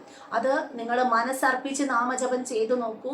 ഇത് ചെയ്ത ആൾക്കാർ കാണുന്നുണ്ടെങ്കിൽ തീർച്ചയായിട്ടും നിങ്ങളുടെ എക്സ്പീരിയൻസ് ഇതിൻ്റെ അടിയിൽ ഷെയർ ചെയ്യണം കേട്ടോ. കാരണം അത്രയും എൻ്റെ അനുഭവത്തിൽ എനിക്ക് നാമജപം കൊണ്ട് പല സാഹചര്യത്തിനെ ജയിക്കാൻ കഴിഞ്ഞിട്ടുണ്ട്. ഞാൻ തകർന്നു പോയി, ഞാൻ എണീറ്റ് നിൽക്കാൻ എനിക്ക് പറ്റില്ല എന്ന് തോന്നിയ സമയത്തൊക്കെയോ പെട്ടെന്ന് ഞാൻ അതങ്ങ് വിടും. അത് മൈൻഡാക്കാതെ അപ്പുറത്തേക്ക് വിട്ടിട്ട് ഞാൻ ഈ നാമജപം അങ്ങനെ ചെയ്തുകൊണ്ടേയിരിക്കും. അതിൽ ഒരു ഇൻസിഡൻറ്റ് ഞാനിപ്പോൾ പറഞ്ഞു. അതേപോലെയാണ് എൻ്റെ അമ്മമ്മ എന്നെ വിട്ടുപോയ സമയത്തല്ല, എന്നെ വിട്ടുപോയതല്ല ശരിക്കും പറഞ്ഞു കഴിഞ്ഞാൽ, അമ്മമ്മ പോയപ്പോൾ എന്താ സംഭവിച്ചേ, ആ ഒരു ശക്തിയും കൂടെ എൻ്റെ ഉള്ളിലേക്ക് അതുവരെ ഞാനൊരു തണലിൻ്റെ അടിയിൽ ഇങ്ങനെ എന്താ പറയുക, നമ്മളെ സംരക്ഷിക്കാൻ ഒരു വെയിലൊന്നും കൊള്ളാണ്ട് ഇങ്ങനെ നിൽക്കുകയാണ്. അമ്മമ്മ അങ്ങോട്ട് ദേഹഭാരം അങ്ങോട്ട് വെടിഞ്ഞ്, അതായത് ശരീരം വിട്ട സമയത്ത് ഞാനങ്ങ് ഉണർന്ന് ഒരു ബോധം വന്ന് എണീറ്റ് നിന്ന് ഞാൻ എന്താണെന്നുള്ളൊരു തിരിച്ചറിവാണ് എനിക്ക് അപ്പം കിട്ടിയത്. ഞാൻ എന്നത് ഒരു വ്യക്തിയാണ്, എനിക്ക് പലതും ചെയ്യാനുണ്ട്, ഞാൻ ഒറ്റയ്ക്ക് ചെയ്യേണ്ട കുറേ കാര്യങ്ങളുണ്ട്. അതായത് അമ്മമ്മേൻ്റെ കൂടെ ശക്തി എനിക്ക് ഉണ്ട് എന്നുള്ള രീതിയിൽ ആ ഒരു ഇതിലേക്കാണ് എൻ്റെ മൈൻഡ് മാറിയത്. എൻ്റെ അമ്മമ്മയും ഞാനും തമ്മിലുള്ള റിലേഷൻ അതൊക്കെ അത് അമ്മമ്മേനെ പറ്റി പറയണ്ട, അത് വേറൊരു സംഭവമാണ്. അത് വലിയൊരു കടൽ പോലത്തെ ഒരു കഥയല്ല കാര്യമാണ്. അതവിടെ നിൽക്കട്ടെ. അപ്പം അമ്മമ്മ ഇല്ലെങ്കിൽ എനിക്കൊരിക്കലും ചിന്തിക്കാൻ പറ്റാത്തൊരു നിമിഷമാണ്. അമ്മമ്മ ഇല്ലാത്ത ഈ ഭൂമി എന്നുള്ളത് എനിക്കൊരിക്കലും സങ്കല്പിക്കാൻ പറ്റാത്തൊരു കാര്യമാണ്. പക്ഷെ എന്നിട്ട് പോലും അമ്മമ്മ മരിച്ച സമയത്ത് ഒരിത്തിരി പോലും ഞാൻ അമ്മമ്മേനെ ആലോചിച്ച് കരഞ്ഞിട്ടില്ല. ഇത് ഞാൻ പറയുമ്പോൾ എന്നുവെച്ചാൽ ഒരു മരണ വീടാവുന്ന സമയത്ത് അവിടെ ഒരുപാട് ജനങ്ങൾ തടിച്ചുകൂടും. പ്രത്യേകിച്ച് എൻ്റെ അമ്മമ്മയാവുന്ന സമയത്ത് അമ്മമ്മ എല്ലാവർക്കും ഒരുപോലെ പ്രിയപ്പെട്ട ഒരാളായിരുന്നു കേട്ടോ. ആ നാട്ടിലെ എല്ലാവർക്കും പ്രിയപ്പെട്ട ഒരാളാണ്. അമ്മമ്മയ്ക്ക് ആരോടും ഒരു വെറുപ്പോ വിദ്വേഷമോ അങ്ങനെയുള്ളൊരു വ്യക്തിയേ അല്ല. അപ്പോൾ അതുകൊണ്ട് തന്നെ ഞാനീ പറയുന്ന കാര്യം എത്രത്തോളം സത്യമാണെന്നുള്ളത് ഈ കാണുന്ന എല്ലാവർക്കും മനസ്സിലാവും. ഞാൻ കരഞ്ഞില്ല, കാരണം എല്ലാവരും പ്രതീക്ഷിക്കുന്നത് അമ്മമ്മ പോയെന്ന് കേട്ടപ്പോൾ ഇവളെ എന്ത് ചെയ്യും, എന്നെ ഇനിയിപ്പോൾ എങ്ങനെ ഫേസ് ചെയ്യും, എൻ്റെ അവസ്ഥ എന്തായിരിക്കും എന്നാണ് എല്ലാവരും വിചാരിച്ചത്. പക്ഷെ ഇവരൊന്നും പ്രതീക്ഷിക്കാത്ത രീതിയിൽ ഞാൻ ഭയങ്കര ഹാപ്പി ആയിട്ട് നല്ല രീതിയിൽ, കാരണം എനിക്ക് കുറച്ച് കാര്യങ്ങൾ ചെയ്യാനുണ്ട്. അമ്മമ്മേൻ്റെ മരണശേഷം ചെയ്യേണ്ട കുറച്ച് കാര്യങ്ങൾ അതെനിക്ക് വൃത്തിക്ക് ചെയ്യണം. പക്ഷെ അമ്മമ്മ ജീവിച്ചിരിക്കുമ്പോഴും ഞാനാണ് അമ്മമ്മേൻ്റെ ഒരുവിധം കാര്യങ്ങൾ എനിക്ക് ചെയ്യാൻ പറ്റുന്നതൊക്കെ ഞാൻ ചെയ്യുന്നുണ്ട്. അപ്പോൾ അമ്മമ്മ പോയ ശേഷം എനിക്കത് ചെയ്യണം എന്നുള്ളത് അതെന്തോ മനസ്സിലുള്ളതുകൊണ്ടായിരിക്കും എനിക്കൊരു ധൈര്യമാണ് വന്നത്. അമ്മമ്മ പോയി എന്ന് അറിഞ്ഞപ്പോൾ ഒരു ധൈര്യം വന്നു. ഇനി കുറച്ച് പേരെയും കൂടെ ഞാൻ കെയർ ചെയ്യണം എന്നുള്ളൊരു ചിന്ത ഉണ്ടല്ലോ. അപ്പോൾ അമ്മമ്മേനെ കൊണ്ടുവന്ന സമയത്ത് സാധാരണ ഒരാൾ മരിച്ച് കഴിയുന്ന സമയത്ത് ഒരുപാട് ആൾക്കാർ അലറി വിളിച്ച് കരയും. പക്ഷെ ഞാൻ കരഞ്ഞിട്ടില്ല. അപ്പോൾ എനിക്ക് ഈ കരച്ചിൽ വേണ്ട. അതായത് അമ്മമ്മ ജീവിച്ചിരിക്കുമ്പോഴേ പറയും, മരിച്ചു കഴിഞ്ഞിട്ട് എൻ്റെ ദേഹത്ത് തൊട്ടലച്ച് കരയരുത് ആരും, എനിക്കത് ഇഷ്ടമല്ല എന്നുള്ള രീതിയിൽ. പക്ഷേ എനിക്ക് ഇവരെ എത്ര ആൾക്കാരെയാണ് ഞാനിങ്ങനെ പിടിച്ചു മാറ്റങ്ങൾ കരയല്ലേ, എനിക്കിതിങ്ങനെ പറയാൻ പറ്റും ഇല്ല. പക്ഷെ ഞാൻ എന്ത് ചെയ്തു എന്നറിയോ, അമ്മമ്മയുടെ ദേഹം അവിടെ കൊണ്ടുപോയി വെച്ചതിന് ശേഷം ഞാൻ മാത്രം അതിനടുത്തിരുന്ന് ഞാൻ പറഞ്ഞു, ആരും ഇരിക്കല്ലേ, ഒരു മിനിറ്റ് ഇരിക്കല്ലേ എന്ന് മാത്രം പറഞ്ഞു. എന്നിട്ട് ഞാൻ അതിന് നടുവിലിരുന്നിട്ട് നല്ല സൗണ്ടിൽ ഓം നമോ നാരായണായ ഇത് റിപ്പീറ്റായിട്ട് ചൊല്ലി. ചുറ്റിലുള്ള ഒന്നിനെ ഞാൻ നോക്കിയില്ല, ആരെയും ശ്രദ്ധിച്ചില്ല. ഞാൻ ഇതിങ്ങനെ ചൊല്ലിക്കൊണ്ടേയിരിക്കുകയാണ്. ആ നാമജപത്തിൻ്റെ ഒരു പവറായിരിക്കണം. മെല്ലെ മെല്ലെ സൗണ്ടൊക്കെ നിലച്ച് ഭയങ്കര സൈലൻസ് ആയി. ആലോചിച്ച് നോക്കൂ, ഒരു മരിച്ച വീട്ടിൽ ആർത്ത് പിടിച്ച് കരയാണ്. അമ്മമ്മേനെ അങ്ങോട്ട് കൊണ്ടുവന്ന സമയത്തേക്ക് ഒരുപാട് ആൾക്കാർ കരയുക. പക്ഷെ നമ്മൾ ഈ ഒരു നാമം ചൊല്ലിയതിന് ശേഷം പിന്നെ അതിന് മേലെ ഒച്ചയിട്ട് കരയാൻ ആർക്കും തോന്നാത്തത് കൊണ്ടായിരിക്കണം പിന്നെ ഭയങ്കര സൈലൻസ് ആയിരുന്നു കേട്ടോ. പിന്നെ ആരും കരഞ്ഞില്ല. എനിക്ക് ആ ഒരു സിറ്റുവേഷൻ ഓവർകം ചെയ്യാൻ ആ ഒരു നാമത്തിന് സാധിച്ചിട്ടുണ്ട്. അതിനുശേഷം ഞാൻ തന്നെയാണ് ബാക്കി കാര്യങ്ങളൊക്കെ നല്ല ഭംഗിയായിട്ട് നോക്കി ചെയ്തു. രാമായണം വായിച്ചിരുന്നതാണ്. അമ്മമ്മേനെ ഒരു ദഹിപ്പിക്കുന്ന ആ നേരം വരെയും രാമായണം വായിച്ചിരുന്നതാണ്. ഞാൻ കരഞ്ഞിട്ടില്ല കേട്ടോ. അത് മുതൽ ഇതുവരെ എനിക്കത് ആലോചിച്ചിട്ട് ഒരു നഷ്ടം സംഭവിച്ചതായിട്ടല്ല. എനിക്ക് അത്രയും സന്തോഷം. എൻ്റെ അമ്മമ്മ ഈ ഒരു ജീവിതത്തിൽ അനുഭവിക്കേണ്ടതെല്ലാം അനുഭവിച്ച് ദൈവത്തിലേക്ക് പോയത്, അതായത് വിഷ്ണുവിലേക്കാണ് അമ്മമ്മ പോയത് എന്നുള്ളൊരു ഉറച്ച വിശ്വാസത്തിലാണ് ഞാൻ ഇരിക്കുന്നത്. അപ്പൊ അമ്മമ്മേന്റെ കുറച്ച് കാര്യങ്ങൾ അത് നമുക്ക് പിന്നെ എനിക്ക് മനസ്സ് തോന്നുകയാണെങ്കിൽ മാത്രം, ഉറപ്പൊന്നും പറയുന്നില്ല, നമുക്ക് വീഡിയോയിൽ പറയാം, തോന്നുകയാണെങ്കിൽ മാത്രം കേട്ടോ. അതങ്ങനെ പറയുന്ന സമയത്ത് നമുക്ക് ആലോചിക്കാം എന്തായാലും. അപ്പൊ ഞാൻ പറഞ്ഞത് ഈ നാമജപത്തിന്റെ പവർ പറയണമെന്നുണ്ടെങ്കിൽ ഈ ഒരു സംഭവമൊക്കെ നിങ്ങൾക്ക് വിശദമായി കേട്ട് കഴിഞ്ഞാൽ നിങ്ങൾക്ക് മനസ്സിലാവും, ഓ നാമജപം കൊണ്ട് ഇത്രയും സാധിക്കുമോ എന്ന് തോന്നും. അതായത് എൻ്റെ അനുഭവത്തിൽ എനിക്ക് ഈ നാമജപം കൊണ്ട് എന്തെങ്കിലും ഒരു സിറ്റുവേഷൻ വരുന്ന സമയത്ത് ഞാൻ അങ്ങ് ഭ്രമിച്ച് അയ്യോ ഇനി എന്ത് ചെയ്യും എന്നുള്ളൊരു നെക്സ്റ്റ് എന്താണെന്ന് അറിയാത്ത ഇരുട്ട് പിടിച്ച് നമുക്ക് ഇങ്ങനെ സൈലൻസ് ഇങ്ങനെ ചില സമയത്തില്ലേ നമുക്ക് ഇങ്ങനെ ചെവിയിൽ ഇങ്ങനെ അടയുന്ന പോലെ തോന്നും. ഒന്നും വരില്ല, മനസ്സിലൊന്നും തെളിയുന്നില്ല, ശബ്ദമൊന്നും കേൾക്കാണ്ട് നമ്മളെ ചെവിയെല്ലാം അങ്ങനെ അടയുന്ന അങ്ങനത്തെ ഒക്കെ സന്ദർഭങ്ങൾ ഉണ്ടാവില്ലേ ജീവിതത്തിൽ. ആ സമയത്ത് നിങ്ങൾ എല്ലാം വിടാം, ഒന്നും ചിന്തിക്കാണ്ടിരിക്കുക. അതായത് ഒരുപാട് ചിന്തിക്കുമ്പോഴാണ് അങ്ങനത്തെ അവസ്ഥ വരിക. ഒന്നും ചിന്തിക്കാണ്ടിരിക്കുക, എല്ലാ ചിന്തയും വിട്ടു. എന്നിട്ട് നാമജപത്തിൽ മാത്രം കോൺസെൻട്രേറ്റ് ചെയ്ത് നോക്കൂ. നിങ്ങൾക്ക് ഉറപ്പായിട്ടും തീർച്ചയായിട്ടും റിസൾട്ട് ഉണ്ടാവും. അപ്പം ഇപ്പം എന്തെങ്കിലുമൊക്കെ വേദനകൾ അനുഭവിക്കുന്ന ആരെങ്കിലും ഉണ്ടെങ്കിൽ, ഉത്തരം കിട്ടാത്ത സങ്കടങ്ങളായിട്ട് ആരെങ്കിലും ഇരിക്കുന്നുണ്ടെങ്കിൽ നിങ്ങൾ നാമജപം ചെയ്തു നോക്കൂ. നാമജപം ചെയ്യുന്ന സമയത്ത് നമ്മൾ ഭയങ്കര പ്യൂരിഫൈ ആയിട്ട് നമ്മളെ മനസ്സിലേക്ക് നല്ലത് മാത്രമേ നമുക്ക് തോന്നുള്ളൂ, നല്ല ചിന്തകളെ നമുക്ക് വരുള്ളൂ. നല്ല ചിന്തകൾ വരുന്ന സമയത്ത് ഓട്ടോമാറ്റിക്കലി നമ്മളെ ചുറ്റുപാട് മാറും, ചുറ്റിലുള്ള ആളുകൾ മാറും, ആളുകൾക്ക് നമ്മളോടുള്ള മനോഭാവം മാറും. കാരണം അങ്ങോട്ടേക്ക് ഞാനായിട്ട് ഇങ്ങനെ എന്താ പറയുക, എപ്പോഴും ഒരു പ്ലസൻ്റ് ആയിട്ട് നല്ല സ്മൈലായിട്ട് നല്ല രീതിയിൽ എല്ലാവരോടും ഇങ്ങനെ പെരുമാറുന്ന ഒരാളാണ്. പക്ഷെ ഇങ്ങോട്ടേക്ക് ചിലപ്പോൾ ആൾക്കാർ അങ്ങനെ നിൽക്കണമെന്നില്ല. ചില ആൾക്കാർ നമ്മൾ എത്ര അങ്ങോട്ട് സ്നേഹിച്ച് നിന്നാലും ചില ആൾക്കാർ നമ്മളോട് അങ്ങനെ നിൽക്കാത്തവരുണ്ടാവും. പക്ഷേ ഈ നാമജപം നമ്മളെ ഉള്ളിൽ തരുന്ന ശക്തിക്കുണ്ടല്ലോ ഒരു പ്രത്യേകത ഉണ്ട്. നമ്മളെടുത്ത് പിന്നീട് ആരും ഇങ്ങോട്ടേക്ക് എങ്ങനെയാണെന്നുള്ളത് നമ്മളെ വിഷയമല്ല, നമുക്കത് പ്രശ്നമല്ല. ഇവരൊന്നുമല്ല നമ്മളെ ബാധിക്കുന്നത്. നമ്മളെ ബാധിക്കുന്ന ഒരു കാര്യം നമ്മൾ ഉള്ളിൽ നല്ല സ്ട്രോങ് ആക്കി വെച്ചിട്ടുണ്ട്. അങ്ങനെ ചിന്തിക്കാനുള്ളൊരു മാനസികാവസ്ഥയിലേക്ക് നിങ്ങൾ എത്തണമെങ്കിൽ നിങ്ങൾ നാമജപം ചെയ്യുക. അത് എങ്ങനെ ചെയ്യണം, അതിൻ്റെ ശരിയായ രീതി എന്താണെന്നുള്ളത് എനിക്കറിയില്ല കേട്ടോ. അത് ആരോടെങ്കിലും ഞാൻ അന്വേഷിച്ചതിന് ശേഷം ഞാൻ പറഞ്ഞുതരാം കൃത്യമായിട്ട് എങ്ങനെയാണ് നാമം ജപിക്കേണ്ടത് എന്നുള്ള കാര്യങ്ങളൊക്കെ. കാരണം ഞാൻ ജപിക്കുന്നതൊക്കെ എന്ന് വെച്ച് കഴിഞ്ഞാൽ എൻ്റെ ഓരോരോ തോന്നലുകളും എൻ്റെ ഓരോരോ വിശ്വാസങ്ങളും അതൊക്കെ ശരിയാവണം എന്നില്ല. അപ്പം അതിപ്പോൾ ഞാൻ എൻ്റെ വീട്ടിൽ വെച്ച് ഞാൻ ചെയ്യുന്നത് കുഴപ്പമില്ല. അപ്പം ഞാനത് ഈ ഒരു പബ്ലിക് പ്ലാറ്റ്ഫോമിൽ വന്നിട്ട് ഞാൻ ഇങ്ങനെയാണ് ചെയ്യുന്നതെന്ന് പറയുമ്പോൾ എന്താ പറയുക, അത് അനുകരിച്ച് നിങ്ങൾ ചെയ്യുകയാണെങ്കിൽ അതിലെന്തെങ്കിലും തെറ്റുണ്ടെങ്കിൽ ആ തെറ്റല്ലേ ഞാൻ എല്ലാവർക്കും പറഞ്ഞു തരുന്നേ. അപ്പം അത് ശരിയല്ലല്ലോ. അപ്പം നാമജപം എങ്ങനെയാണ് കൃത്യമായിട്ട് ചെയ്യേണ്ടത്, അതിനെന്തെങ്കിലും ചിട്ടവട്ടങ്ങളുണ്ടോ എന്നൊക്കെ ഉള്ളത് ഞാൻ പറഞ്ഞുതരാം. എൻ്റെ അടുത്ത് ജപമാലയൊന്നുമില്ല. ഞാൻ പിന്നെ മറ്റേ കടലമണികളില്ലേ, അത് ഒരു പാത്രത്തിൽ എണ്ണി വെക്കും, എന്നിട്ട് വേറൊരു പാത്രം എടുക്കും, എന്നിട്ട് ഞാൻ ഇതെടുത്ത് ഇങ്ങോട്ടേക്ക് ഇട്ടിട്ട് ഇങ്ങനെ ചൊല്ലുക ചെയ്യാം. പക്ഷെ ശിവാഷ്ടോത്തര ശതനാമാവലിലേക്ക് ആവുന്ന സമയത്ത് നമുക്ക് അതിൻ്റെ ആവശ്യമില്ല. കാരണം 108 നാമങ്ങളാണ്. പക്ഷെ ഒരേ നാമം ആവർത്തിച്ച് ചൊല്ലുന്ന കാര്യങ്ങൾ ഉണ്ടാവുമല്ലോ, ആ സമയത്താണ് ഈ കടലമണികളോ പട്ടാണിക്കടലയോ ഏതെങ്കിലും ഒരു നല്ല കടലമണികളോ എടുത്തിട്ട് 108 എണ്ണി വെച്ചിട്ട് ഞാനിതിങ്ങനെ എടുത്തിട്ട് ഇതാക്കും. 108 എന്ന് പറയുന്ന സംഖ്യയ്ക്ക് ഈ പ്രപഞ്ച ശക്തിയായിട്ട് ഭയങ്കര ബന്ധമുണ്ട്. ഒരുപാട് പ്രത്യേകതകളുണ്ട്. കുറേ ഒന്നും എനിക്ക് അറിഞ്ഞൂടാ. 1 എന്ന് പറയുന്നത് ദൈവം, ഈ 0 എന്ന് പറയുന്നത് ബ്രഹ്മാണ്ടം, 8 എന്ന് പറയുന്നത് ഇൻഫിനിറ്റി, അതായത് അനന്തത. ഇതാണ് സൂചിപ്പിക്കുന്നതെന്ന് ഞാൻ കേട്ടിട്ടുണ്ട്. പിന്നെന്താണ്, ആ ഒരു 108 നമ്മളെ ഗ്രഹങ്ങള് അങ്ങനെ പല കാര്യങ്ങളായിട്ട് ഈ 108 എന്ന് പറഞ്ഞ സംഖ്യയ്ക്ക് ഭയങ്കര പ്രാധാന്യമുണ്ട് കേട്ടോ. അതുകൊണ്ടായിരിക്കണം അങ്ങനെ പറയുന്നത്. അപ്പോൾ നാമജപം നിങ്ങൾക്ക് പറ്റാവുന്നിടത്തോളം ചെയ്യുക. അതിൻ്റെ കൂട്ടത്തിൽ വേറൊരു കാര്യം കൂടെ പറയട്ടെ. ഞാൻ ഈ ഒരു ചാനൽ തുടങ്ങിയ സമയത്ത് ആരൊക്കെയോ എൻ്റെ അടുത്ത് വന്നിട്ട് കമൻറ്റിൽ പറഞ്ഞു ഞാൻ സിംഗിൾ ബോബൻ എന്ന് പറഞ്ഞിട്ടുള്ളൊരു ചാനലിനെ അനുകരിക്കുകയാണ്. പിന്നെ ഒരു കമൻറ്റ് മാത്രമേ അങ്ങനെ വന്നിട്ടുള്ളൂ. ബാക്കിയുള്ള ആൾക്കാർ എന്താ പറഞ്ഞതെന്ന് വെച്ചാൽ സിംഗിൾ ബോബൻ എന്ന് പറഞ്ഞിട്ടൊരു ചാനലുണ്ട്, ചേച്ചി അതും കൂടെ ഒന്ന് കണ്ടു നോക്കണേന്ന് പറഞ്ഞു. അപ്പോൾ ആവർത്തിച്ചിങ്ങനെ ഈ പേര് കണ്ട സമയത്ത് ആ ചാനലിൽ പോയി നോക്കിയിട്ടോ. ആ ചാനൽ സെർച്ച് ചെയ്ത് നോക്കി, ആരാന്ന് അറിയണല്ലോ. ഒന്നാമത് ആ പേരിലുള്ള ഒരു കൗതുകം, അങ്ങനെ ഒരു പേരോ, അതെന്താ അങ്ങനെ ഞാൻ വിചാരിച്ചിട്ടോ. പിന്നെ ചാനൽ കണ്ടപ്പോൾ എനിക്ക് മനസ്സിലായി അത് സിംഗിൾ പീസാണ്, അതിന്റെ കോപ്പി വേറെ ഉണ്ടാവില്ല എന്നുള്ളത്. അതുകൊണ്ടായിരിക്കും ആ പേര് അങ്ങനെ. ശരിക്കും ഞാൻ വിചാരിച്ചു അറിഞ്ഞിട്ട പേരാണ്. പക്ഷെ അവരെ പോലെ വേറൊരാൾ ഉണ്ടാവില്ല. അവരെ അനുകരിക്കാനൊന്നും നോക്കിയിട്ട് ഒരു കാര്യമില്ല. കാരണം എന്താണെന്ന് വെച്ചാൽ അവര് ആ ചാനലിൽ പറയുന്നത് അത്രയും അവർക്ക് കിട്ടിയിട്ടുള്ള എക്സ്പീരിയൻസ് ആണ് ഷെയർ ചെയ്യുന്നത്. എക്സ്പീരിയൻസും അതിൽ നിന്ന് അവർ ഉൾക്കൊണ്ട നല്ല പാഠങ്ങൾ, അത് വെച്ചിട്ടാണ് അവർ ഈ ജീവിതം മുഴുവനും നല്ല പ്രകാശപൂരിതമാക്കിയത്. അവർക്ക് കിട്ടിയ നെഗറ്റീവ് കാര്യങ്ങളിൽ നിന്ന് അവരൊരു ഫീനിക്സ് പക്ഷീനെ പോലെ ഉയർത്തെഴുന്നേറ്റ് അത് കിട്ടിക്കഴിഞ്ഞപ്പോൾ അവർ അതും കൊണ്ട് അവരെ സ്വന്തം ഇഷ്ടത്തിൽ ഇരുന്നില്ല. അവരത് ഈ എല്ലാവർക്കും നമ്മളെപ്പോലെയുള്ള ആളുകൾക്കൊക്കെ ഷെയർ ചെയ്യുന്ന രീതിയിലേക്ക് അത് എല്ലാവർക്കും പറഞ്ഞു തരുന്നത് എനിക്ക് ഭയങ്കര സന്തോഷം തോന്നിട്ടോ. എന്തായാലും ആ കമൻറ്റ് നമ്മളെ ചാനലിൻ്റെ അടിയിൽ വന്നിട്ട് എല്ലാവരോടും ഞാനൊരു ബിഗ് താങ്ക്സ് പറയാണ്. കാരണം അവർ എനിക്ക് അങ്ങനെ ഒരാളെ യൂട്യൂബിലൂടെ കണ്ട് അവർ പറയുന്ന കാര്യത്തിൽ നിന്ന് കുറേ കാര്യങ്ങൾ ഉൾക്കൊള്ളാൻ പറ്റി.